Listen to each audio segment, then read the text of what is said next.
Chapter 25. Festus, therefore, having come into the province, after 3 days went up to Jerusalem from Caesarea. Then the high priest and the principal men of the Jews informed him against Paul, and they begged him, asking a favor against him, that he would summon him to Jerusalem, plotting to kill him on the way. However, Festus answered that Paul should be kept in custody at Caesarea, and that he himself was about to depart shortly. "Let them, therefore," he said, "that are in power among you go down with me, and if there is anything wrong in the man, let them accuse him." When he had stayed among them more than 10 days, he went down to Caesarea, and on the next day he sat on the judgment seat, and commanded Paul to be brought. When he had come, the Jews who had come down from Jerusalem stood around him, bringing against him many and grievous charges which they could not prove, while he said in his defense, "Neither against the law of the Jews, nor against the temple, nor against Caesar have I sinned at all." But Festus, desiring to gain favor with the Jews, answered Paul and said, "Are you willing to go up to Jerusalem and be judged by me there concerning these things?" But Paul said, "I am standing before Caesar's judgment seat, where I ought to be tried.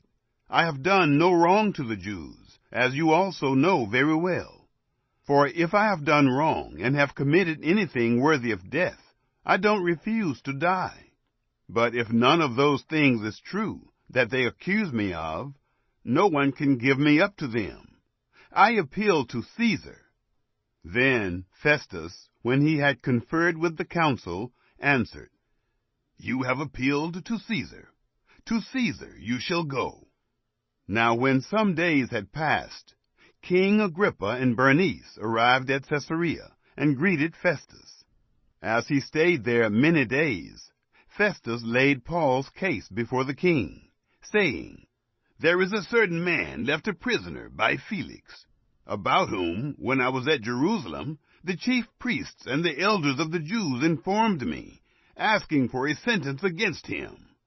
I answered them that it is not the custom of the Romans to give up any man to destruction before the accused has met the accusers face to face, and has had opportunity to make his defense concerning the matter laid against him.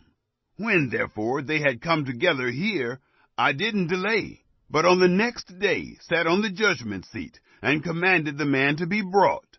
When the accusers stood up, they brought no charges against him of such things as I supposed, but had certain questions against him about their own religion, and about one Jesus, who was dead, whom Paul affirmed to be alive. Being perplexed how to inquire concerning these things, I asked whether he was willing to go to Jerusalem, and there be judged concerning these matters. But when Paul had appealed to be kept for the decision of the emperor, I commanded him to be kept until I could send him to Caesar." Agrippa said to Festus, "I also would like to hear the man myself." "Tomorrow," he said, "you shall hear him." So on the next day, when Agrippa and Bernice had come with great pomp, and they had entered into the place of hearing with the commanding officers and the principal men of the city, at the command of Festus, Paul was brought in. Festus said, "King Agrippa, and all men who are here present with us, you see this man about whom all the multitude of the Jews petitioned me, both at Jerusalem and here, crying that he ought not to live any longer. But when I found that he had committed nothing worthy of death, and as he himself appealed to the emperor, I determined to send him, of whom I have no certain thing to write to my lord. Therefore I have brought him out before you, and especially before you, King Agrippa, that after examination I may have something to write. For it seems to me unreasonable, in sending a prisoner, not to also specify the charges against him."